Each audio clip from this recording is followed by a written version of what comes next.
हाँ तो बेटा आज क्या पढ़ेंगे, नया चैप्टर स्टार्ट करते हैं थर्मोडायनेमिक्स। क्या स्टार्ट करेंगे? थर्मोडायनेमिक्स। काफ़ी इंपॉर्टेंट चैप्टर है, नया चैप्टर है आपका क्लास 11 के लिए, पहले कभी नहीं पढ़ा आपने। तो इसमें पहले आपको थर्मोडायनेमिक्स बताएंगे।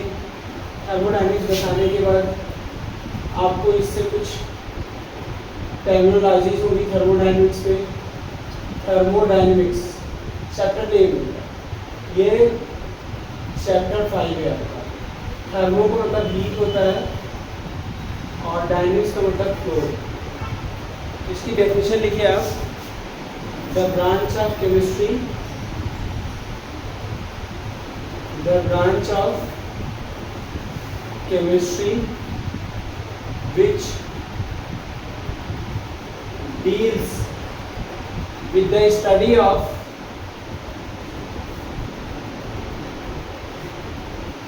energy changes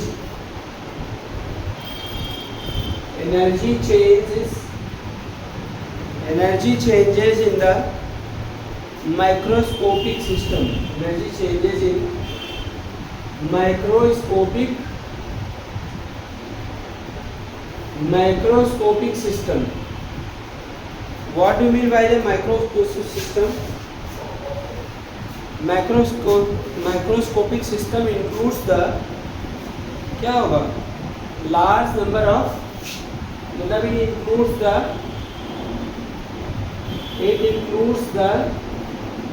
large number of molecules. पहले बताइए इस चैप्टर को क्यों पढ़ रहे हैं। इस चैप्टर को पढ़ने के बाद एक ऐसा थर्मोडायनेमिक प्रॉपर्टीज आप समझ पाएंगे जो ये एक्सप्लेन करती है कि रिएक्शन होगी या रिएक्शन नहीं। मतलब you will be able to determine the feasibility of reaction. ये चैप्टर क्यों पढ़ रहे हैं? आप केमिस्ट्री पढ़ रहे हैं तो केमिस्ट्री में क्या होती है, केमिकल रिएक्शंस होती है। इन chemical reaction you will be find that this reaction is possible or not thermodynamic. This reaction is possible or not thermodynamic. Right? समझ आएगी नहीं बात? तो अब हमने कहा कि इसकी क्या पढ़ लेते हैं, टर्मिनोलॉजी। देखिए इस समझ में आया, इस मेन चैप्टर के एंड तक आते आते आप you will be able to find क्या, you will be able to find feasibility of the reaction. क्या होगा? Feasibility of reaction. तो अब हम क्या करेंगे बेटा, तो the branch of chemistry which deal with the study of energy changes in microscopic system.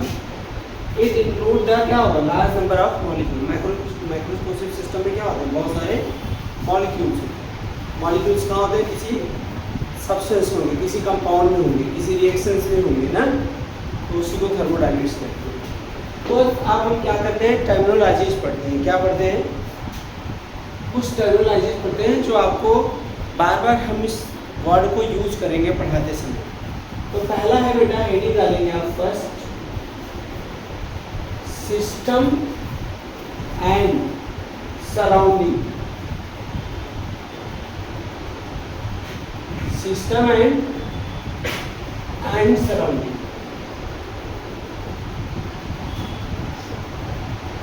System and क्या होगा, सराउंडिंग।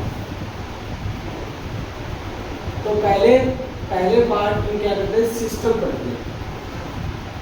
क्या पढ़ते हैं? System. The part of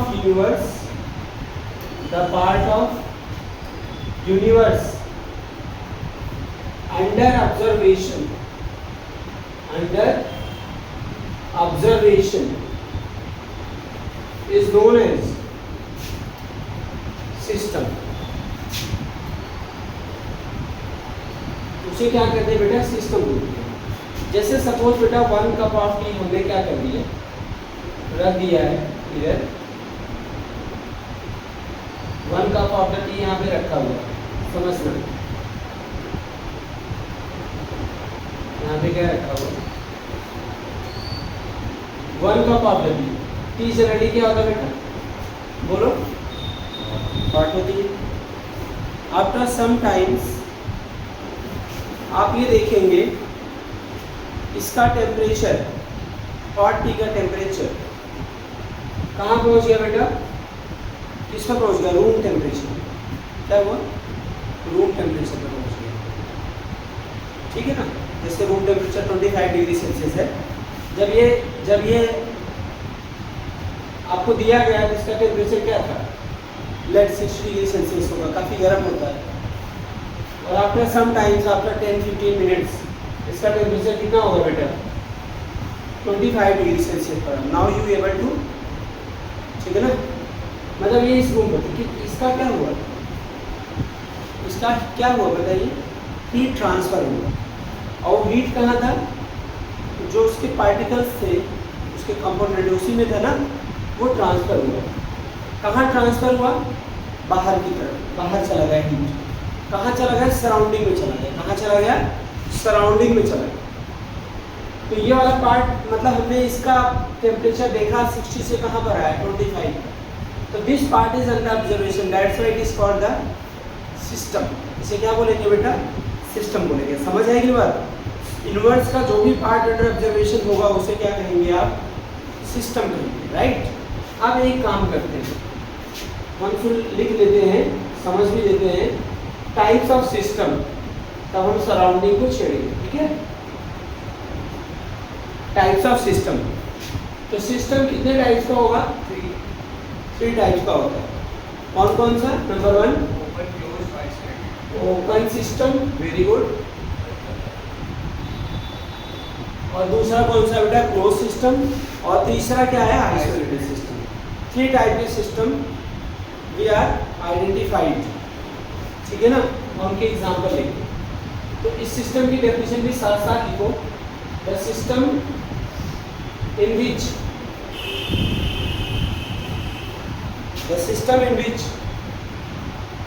matter and energy both are exchanged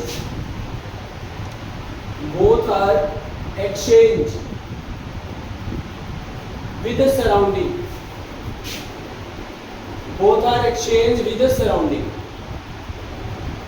इसे क्या कहते हैं, ओपन सिस्टम कहते हैं, क्या कहते हैं उसे, ओपन सिस्टम कहते हैं। Matter energy both are exchange with surrounding. जैसे मान लीजिए बेटा हमने क्या रखा है, बीकर लिया है, यहाँ पे क्या लिया है, बीकर में क्या रखा है, कोल्ड वाटर रखा है, क्या रखा है, कोल्ड वाटर, समझ चल रहा है आपको, कोल्ड वाटर पीने के लिए रखा, मान लीजिए अपने ग्लास में, इसमें कोल्ड वाटर रखा, और ये ओपन है ऊपर से, तो पहले इसका टेम्परेचर क्या होगा, जब ये कोल्ड वाटर का तब इसका टेम्परेचर कितना रहा होगा बेटा, लेफ्ट 18 डिग्री सेल्सियस रहा होगा, कितना 18, जब आप पीते हैं, जब फ्रिज वाला पानी पीते हैं, और जब रूम टेम्परेचर पहुंच जाएगा कितना हो जाएगा 25। इसका मतलब क्या हुआ, इसमें क्या है, हीट क्या आई, अंदर की तरफ है, सराउंडिंग से कहाँ आई, सिस्टम की तरफ है। अच्छा, after 1-2 days you will mark कर दोगे इसमें, you will observe that quantity of water is also evaporated, quantity of water also decreases, why, due to the evaporation of water evaporate हो गया। तो ये ऐसा सिस्टम है, ये क्या है, ऐसा सिस्टम है जिसमें क्या, किसका एक्सचेंज हो रहा बेटा, मैटर और एनर्जी दोनों का क्या हो रहा है, एक्सचेंज हो रहा है। अगर ये ठंडा है तो गर्म हो जाएगा, क्वांटिटी कम हो जाएगी, और गर्म है तो क्या हो जाएगा, ठंडा हो जाएगा ना। तो दोनों एक्सचेंज हो रहा है किसके साथ, सराउंडिंग के साथ, और आफ्टर सम टाइम्स की क्वांटिटी ऑफ मैटर भी क्या हो जाएगी बेटा, क्या हो जाएगी, कम हो जाएगी इवेपोरेशन की वजह से, है कि नहीं बात सुन। तो ये ध्यान रखिएगा। इसका एग्जांपल ओपन सिस्टम का क्या हुआ, ओपन बीकर कंटेनिंग वाटर, ये किस सिस्टम की तरह बिहेव करेगा बेटा, किस सिस्टम की तरह बिहेव करेगा, ओपन सिस्टम की। नाउ बेटा सेकेंड, क्लोज सिस्टम, कौन सा system, close system. Open system में एनर्जी और मैटर दोनों एक्सचेंज हो जाता है, इसमें केवल एनर्जी हो। The system from which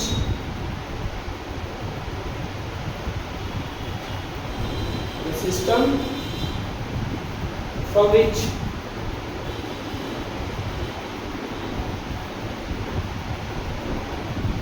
only energy, ये ध्यान रखना, only energy exchange with surrounding, exchange with the surrounding,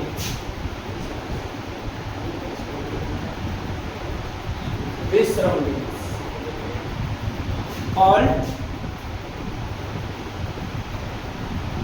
called closed system. Example, closed water bottle,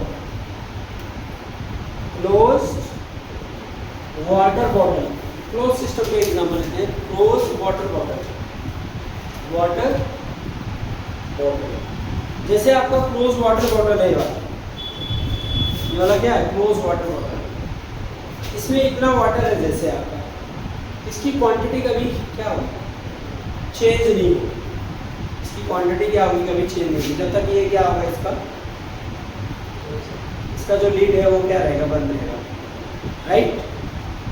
हाँ, लेकिन इस वाटर का टेम्परेचर क्या होता रहेगा, हाँ, इंक्रीज और डिक्रीज होता रहेगा. जैसे समर में बढ़ जाएगा, विंटर में क्या हो जाएगा, घट जाएगा. क्यों है ऐसा, क्योंकि ये हीट क्या कर रहा है, हीट का एक्सचेंज कर रहा है, किसके साथ, सराउंडिंग के साथ. समर में हीट अंदर आ गई क्योंकि टेम्परेचर ज़्यादा होता बाहर, इसका टेम्परेचर बढ़ जाएगा. विंटर में क्या होता है, हीट इसने निकाल दी, ठीक है ना, तो ये क्या होगा, इसका टेम्परेचर कम हो जाएगा, क्वांटिटी वही रहेगी. तो क्या एक्सचेंज हो रहा है इसमें बेटा, क्या एक्सचेंज हो रहा है, केवल एनर्जी एक्सचेंज हो रही है, राइट. क्वांटिटी नहीं, क्वांटिटी आपकी वाटर की इतनी मिलेगी, आएगी बात सुनिए, क्वांटिटी आपकी वाटर की इतनी मिलेगी. ऐसे सिस्टम को क्या बोलते हैं हम,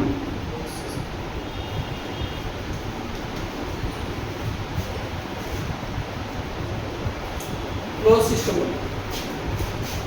अब उसके बाद क्या है बेटा, isolated system.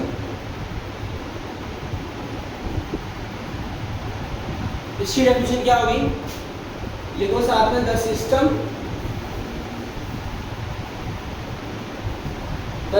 from which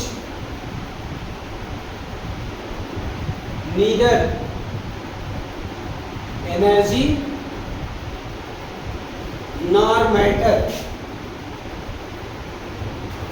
can exchange with surrounding, can exchange with surroundings,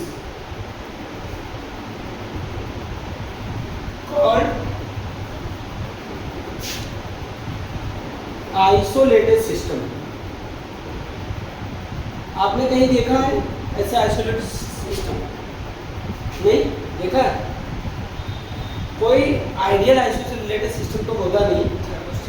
thermo plus, जो आपके घर वाले हॉट मिल्क को, हॉट टी को ट्रैवलिंग में ले जाने के लिए प्रेफर करते हैं, उसको थर्मो फ्लास्क बोलते हैं, ठीक है ना. वैसे आइडियल तो नहीं होता, उसमें भी आफ्टर 24 या 10 hours, 10 to 24 hours reach that का क्या हो जाएगा, रूम टेम्परेचर, उसका भी टेम्परेचर रूम टेम्परेचर हो जाता है. लेकिन ले सकते हैं, एग्जाम्पल दे सकते हैं, उसमें किसका एक्सचेंज हो रहा बेटा, केवल. अच्छा, ये एक्सचेंज में जो सबसे इम्पोर्टेंट चीज़ है बच्चों, वो क्या है, जिसके थ्रू एक्सचेंज हो रहा है ना, इन एक्सचेंज वॉल, जिसे हम क्या बोलते हैं बताइए, वॉल बोलते हैं ना. जो कंटेनर है इसके वॉल पे भी तो डिपेंड करेगा. जैसे बोतल था, अगर ये बोतल आपकी नॉन कंडक्टिंग होती तो क्या इसे हीट ट्रांसफर हो जाती, नहीं हो पाती ना. तो ये अगर एक्सचेंज करना है आपको सराउंडिंग और सिस्टम के बीच में, तो आपको जो कंटेनर लेना है उसकी वॉल क्या होनी चाहिए, कंडक्टिंग होनी चाहिए. अगर नॉन कंडक्टिंग होगी तो क्या होगा, वो आइसोलेटेड सिस्टम बन जाएगा. उसको क्लोज कर दोगे तो क्या हो जाएगा, तो आइसोलेटेड सिस्टम में कौन सी वॉल मिलेगी आपको, नॉन कंडक्टिंग वॉल. और ओपन सिस्टम और क्लोज सिस्टम में कौन सी वॉल मिलती है बेटा, कंडक्टिंग वॉल. तो वाल्व जो है ये भी ध्यान रखना, दो टाइप्स की होती है। वन क्या होता है बेटा, कंडक्टिंग वाल्व, जिनके थ्रू हीट कंडक्ट कर सकती है, और दूसरा आपका नॉन कंडक्टिंग वाल्व। दूसरा आपका क्या है बेटा, नॉन कंडक्टिंग वाल्व।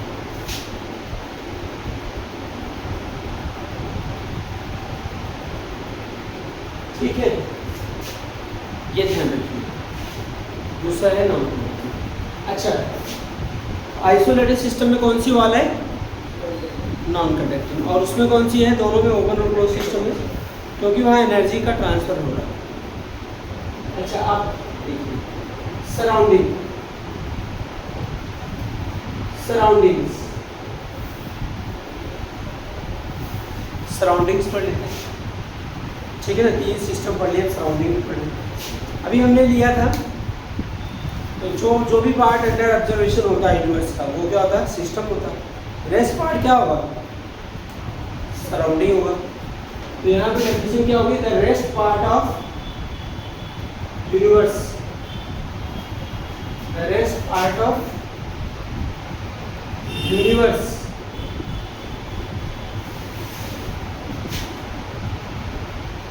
एक्सेप्ट, किसको छोड़ के, एक्सेप्ट सिस्टम कॉल्ड सराउंडिंग। जैसे मैं एक सिस्टम हूँ, अब ये सब क्या है हमारे लिए, बस का जो रेस्ट पार्ट है वो क्या है, सराउंडिंग। आई बात समझ नहीं आई, हाँ।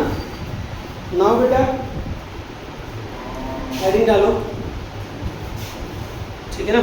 होमोजीनियस सिस्टम अगला टाइप,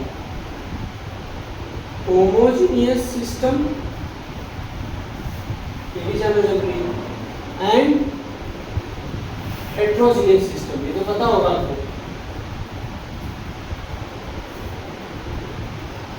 होमोजीनियस सिस्टम क्या होगा,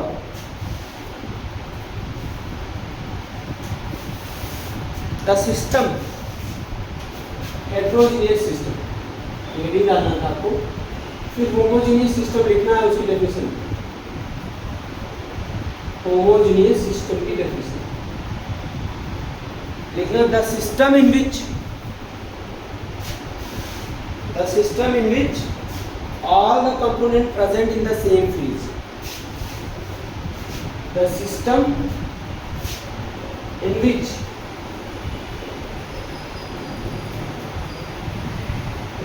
all the component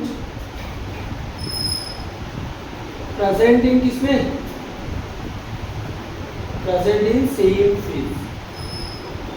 क्या बेटा, जैसे आपने एल्कोहल में क्या कर लिया, एल्कोहल का लिया पूरा, इसमें एल्कोहल कर दिया, लिक्विड में है सर, उसमें वाटर मिला दिया तभी भी लिक्विड में है, सेम फेज में।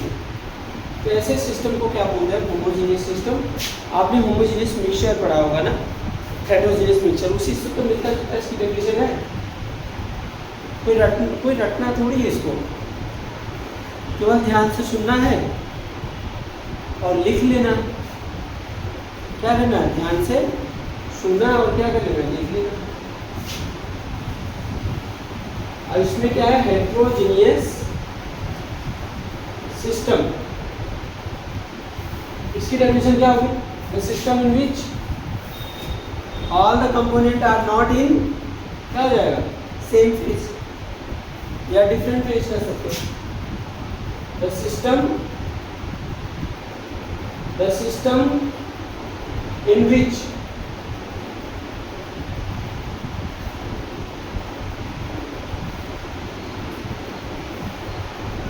components present in क्या हुआ, different phase, in क्या होगा, different phase, वो क्या होगा, heterogeneous system होगा। ठीक है बेटा, सॉलिड लिक्विड पियो मिक्स।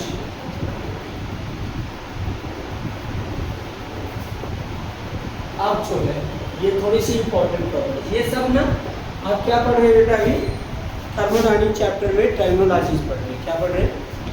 थर्मोडायनामिक चैप्टर में क्या पढ़ रहे हैं? टर्मिनोलॉजी। ये वेरी इंपॉर्टेंट है, आपके जेई में भी पूछा जाता है, नीट में भी पूछा जाता है, एमसीक्यू में, ठीक है ना। Extensive and intensive properties. कौन सी properties? Extensive and intensive property. समझ तो आ रहा है बेटा? इसका डिफरेंस आपके होम एग्जामिनेशन में आएगा लिखने के लिए, ठीक है ना। वेरी इंपॉर्टेंट लिखा है तो मतलब इसको अच्छे से पढ़िए। एक्सटेंसिव प्रॉपर्टी, इसकी डेफिनेशन क्या होगी बेटा? The properties which depend on the mass, the properties which depends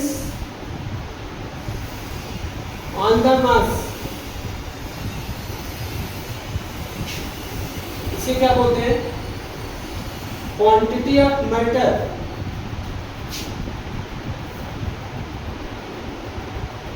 called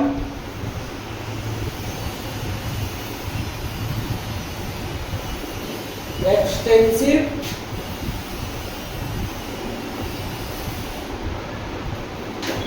the property which depend on the mass bracket में क्या होता है? quantity of matter called extensive property। example, mass किस पर डिपेंड करता है? क्वांटिटी ऑफ मैटर, ठीक है ना। Extensive property.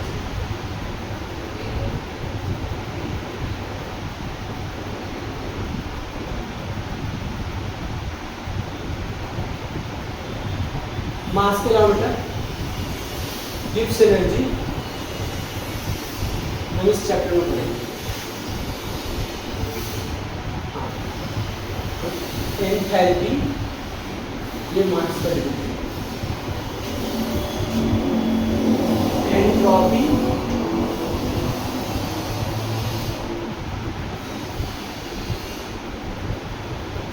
क्या है? एंट्रोपी। इंटरनल एनर्जी,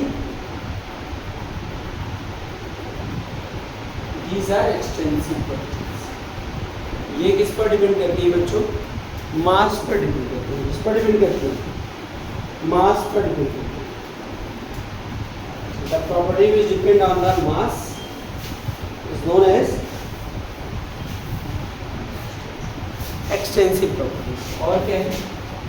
वॉल्यूम, किसी का मास ज़्यादा होगा तो क्या होगा? उसका वॉल्यूम भी ज़्यादा होगा, ठीक है। हीट कैपेसिटी, हीट कैपेसिटी भी लिख लो बेटा, पूछा जाता है। Heat capacity,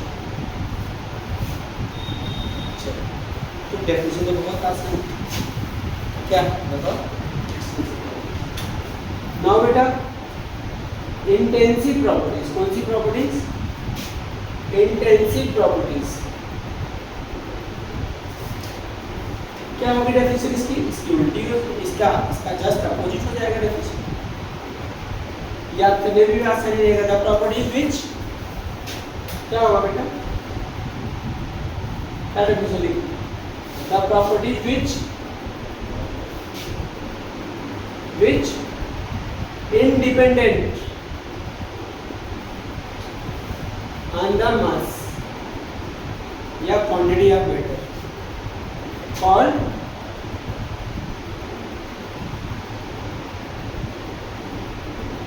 called intensive properties।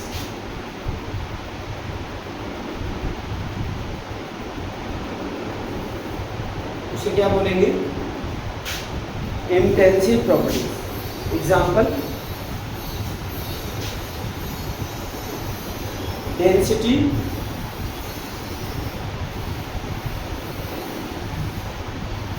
Temperature, density देखो मास पर डिपेंड नहीं करती, चाहे किसी भी सब्सटेंस का इतनी क्वांटिटी हो, चाहे इतनी क्वांटिटी हो, इतनी क्वांटिटी, उसकी डेंसिटी क्या रहती है, कांस्टेंट है ना। जैसे वाटर ले लो, चाहे एक ड्रॉप ले लो, ये वाटर है आपका, चाहे एक ड्रॉप ले लो, चाहे इसका एक बोतल ले लो, चाहे 1 बकेट ले लो, ठीक है ना, उसकी डेंसिटी क्या रहेगी, वही रहेगी। अब टेम्परेचर में क्या क्या होगा, बॉइलिंग पॉइंट, फ्रीजिंग पॉइंट, क्यों बेटा, मेल्टिंग पॉइंट, ये इसी एग्जाम्पल।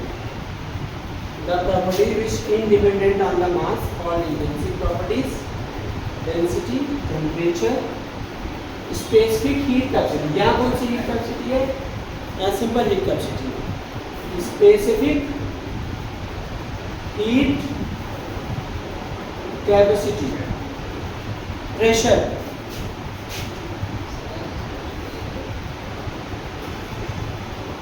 प्रेशर भी कौन सी प्रॉपर्टीज है बताइए, एक्सटेंसिव प्रॉपर्टीज।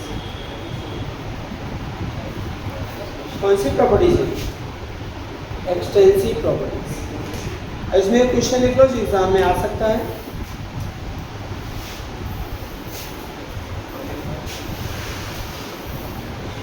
क्या है क्वेश्चन बेटा, वो थ्योरेटिकल जो आपके होम एग्जाम में आएगा, right the difference between, write the difference between extensive property, confusing, and intensive properties। अगर आपको कंफ्यूजन होने लगा तो क्या करोगे, कैसे कैसे याद करोगे देखते समय, कंफ्यूजन होने लगा आपको, कैसे याद करोगे बताओ।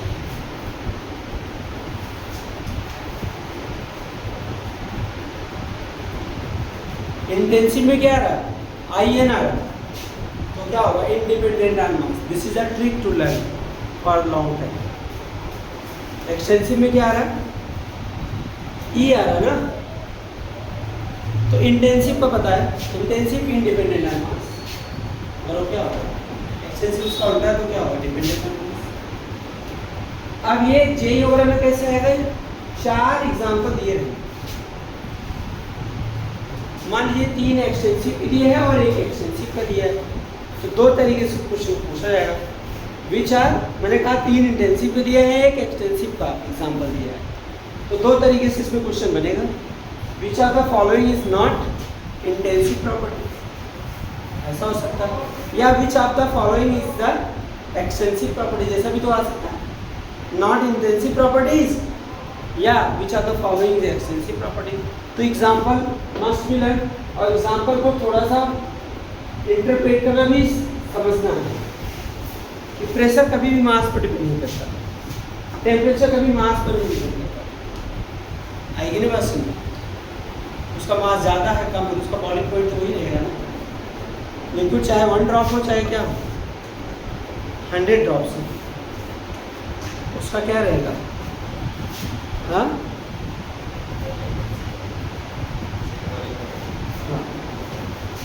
आगे से में नहीं है।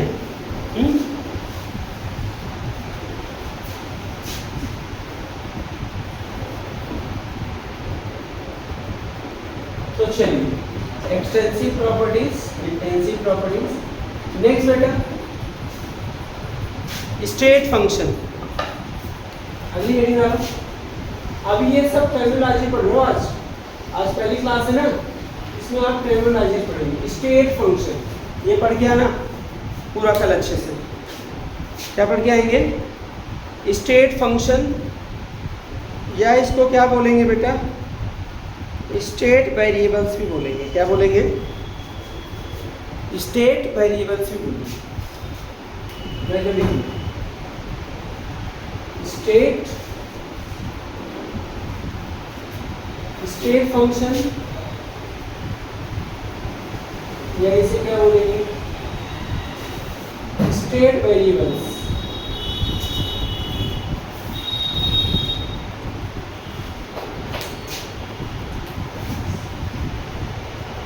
लिखना है इसमें द थर्मोडायनेमिक प्रॉपर्टीज, मैं भी लिख देता हूँ ना, नहीं तो ऑनलाइन वाले बच्चे कैसे पढ़ेंगे। The thermodynamic properties, the thermodynamic properties which depends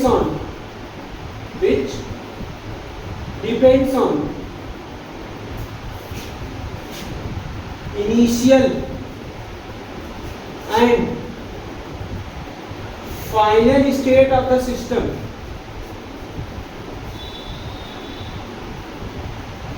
the thermodynamic properties which depends on the initial and final state of the system, not on the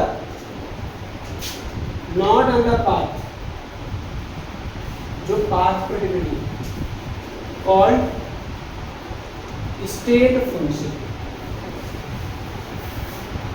उसे क्या कहते हैं, स्टेट फंक्शन।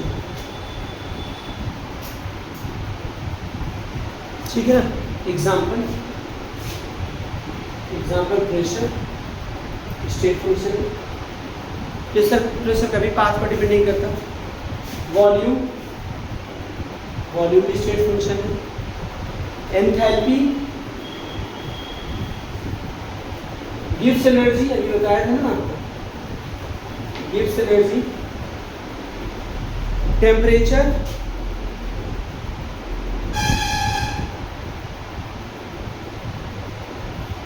क्या बेटा, टेम्परेचर। इंटरनल एनर्जी, सब state function. Internal energy, entropy, ये सब चीजें इस चैप्टर में पढ़ेंगी। एंट्रोपी और क्या बेटा, number of moles.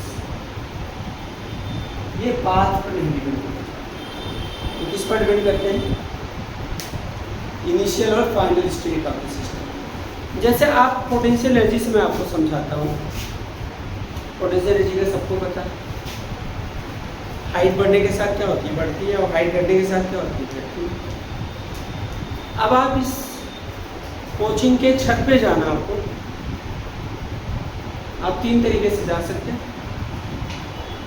By using stairs, क्या यूज करके, स्टेयर्स यूज करके। बाई यूजिंग लिफ्ट, लिफ्ट से भी जा सकते हैं अगर होगी तो, या जंप करके भी जा सकते हैं, छलांग लगा के। तो आप छत पर पहुंच गए, एक छत एक पर्टिकुलर हाइट पर है, तो उसकी एक क्या होगी बेटा, पर्टिकुलर पोटेंशियल एनर्जी होगी। क्या होगी, एक पर्टिकुलर क्या होगी, पोटेंशियल एनर्जी होगी। अब वो इस पे थोड़ी डिपेंड कर रहा है कि आप लिफ्ट से आए हो, आप सीढ़ियों से आए हो, आप उससे आए हो, कूद के आए हो, पीछे से चढ़ के आए हो, पेड़ पे चढ़ गए, पेड़ पे चढ़ के जो है दोबारा पीछे से कूद गए ना।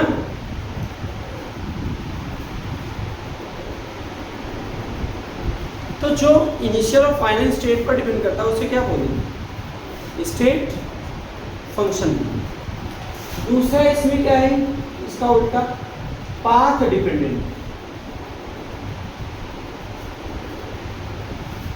पाथ डिपेंडेंट, देखो the thermodynamic properties, the thermodynamic properties depends on path, called path dependent. Example इसका बेटा हीट, ये पाथ पर डिपेंड है। वर्क, जैसे आपको स्मूथ सरफेस पर चलना हो तब ज्यादा वर्क करना पड़ेगा, या रफ सरफेस पर चलना हो तब ज्यादा वर्क करना पड़ेगा।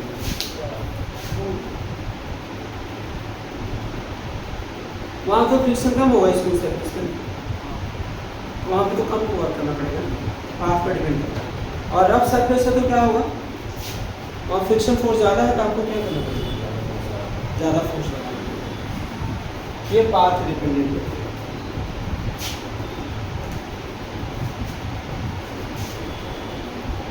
अब इसके बाद थर्मोडायनेमिक प्रोसेस पढ़ते हैं। क्या पढ़ते हैं? Thermodynamic process.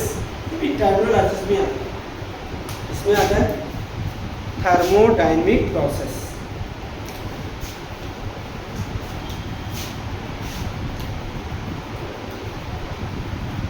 ठीक है, शुरू करते हैं बेटा। Number 1, isothermal process. कौन सा process? Isothermal process. The process, ये टर्मिनोलॉजी, इनका कंसेप्ट आपका क्लियर होना चाहिए। The process which depends on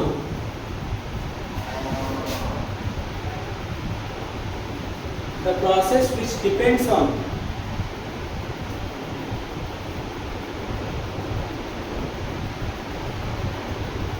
the process in which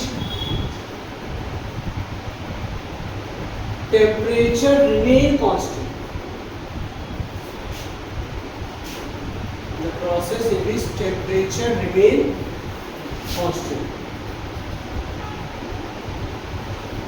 call क्या हो?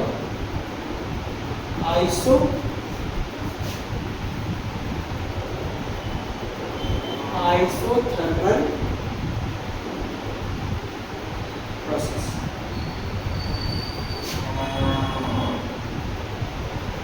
Delta T 0।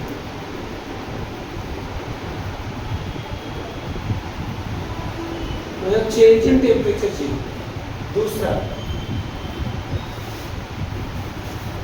दूसरा बेटा एडियाबैटिक प्रोसेस। कौन सा प्रोसेस? कौन सा process? Adiabatic process.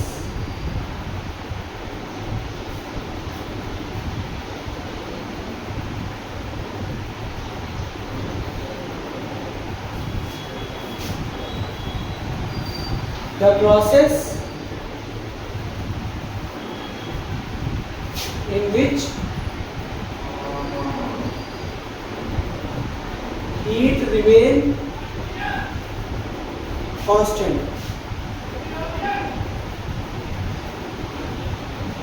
The Q0,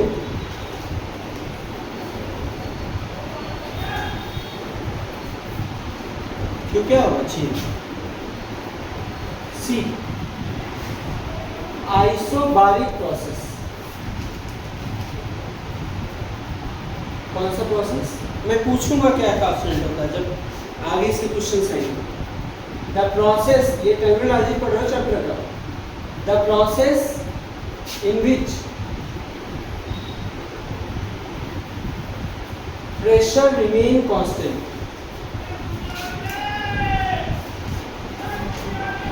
pressure remain constant.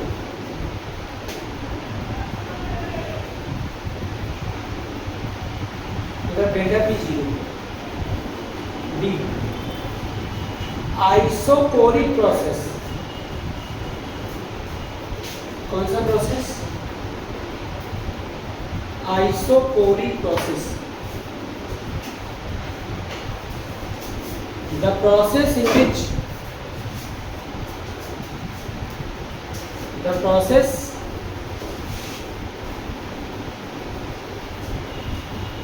the process in which volume remain constant. Volume remain constant. Isochloric process. Next है cyclic process.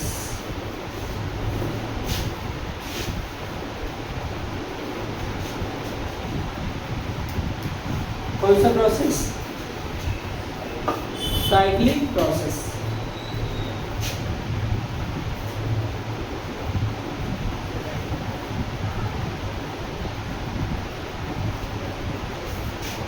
Cyclic process में क्या होगा, system passes from number of step and reach at the क्या हो जाएगा,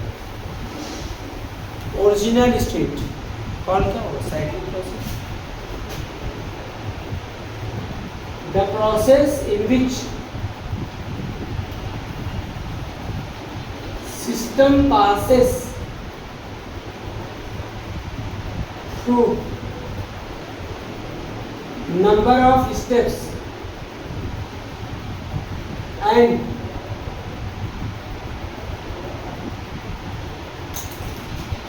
return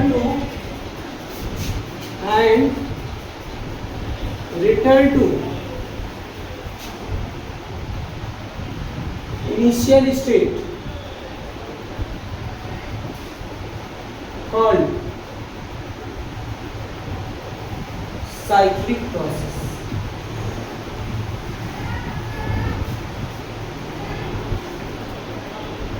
इसमें delta U zero, internal energy क्या चाहिए होता। नेक्स्ट है रिवर्सिबल प्रोसेस।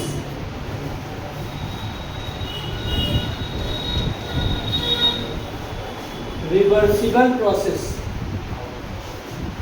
लिखना है इसमें, the process which travel in both direction,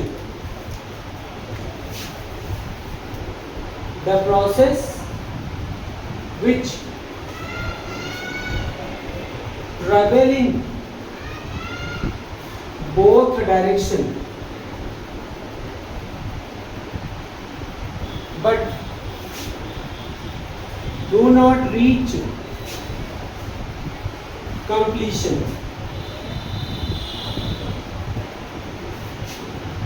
और उसके बाद होता है irreversible process.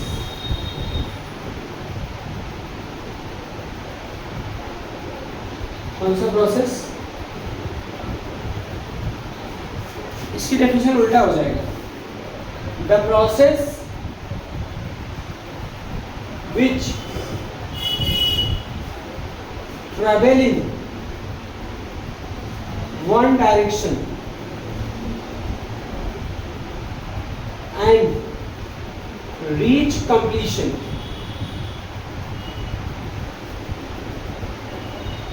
called irreversible process। तो ये था बेटा पहली क्लास थर्मोडायनेमिक्स का, जिसमें इंट्रोडक्शन हुआ पूरा।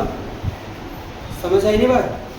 इसको आप पढ़ के आना अगली क्लास में। जब भी अगली क्लास ज्वाइन करें तो आप इसे क्या करें, ये पढ़ा होना चाहिए सारी चीज़ें, तभी आपको समझ आएगा। Thank you very much.